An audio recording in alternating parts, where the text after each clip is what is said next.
This passage comes from Judges chapter 16, verses 23 through 31. Now the rulers of the Philistines assembled to offer a great sacrifice to Dagon, their god, and to celebrate, saying, "Our God has delivered Samson, our enemy, into our hands." When the people saw him, they praised their God, saying, "Our God has delivered our enemy into our hands, the one who laid waste our land and multiplied our slain."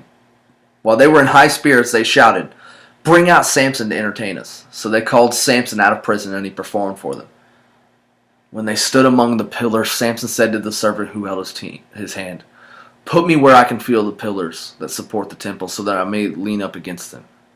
Now the temple was crowded with men and women. All the rulers of the Philistines were there, and on the roof were about 3,000 men and women watching Samson perform. Then Samson prayed to the Lord, "Sovereign Lord, remember me. Please, God, strengthen me just once more, and let me with one blow get revenge on the Philistines for my 2 eyes."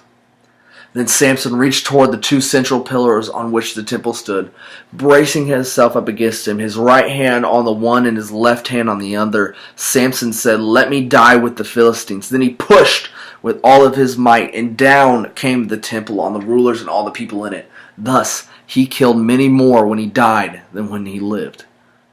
Then his brothers and his father's whole family went down to get him.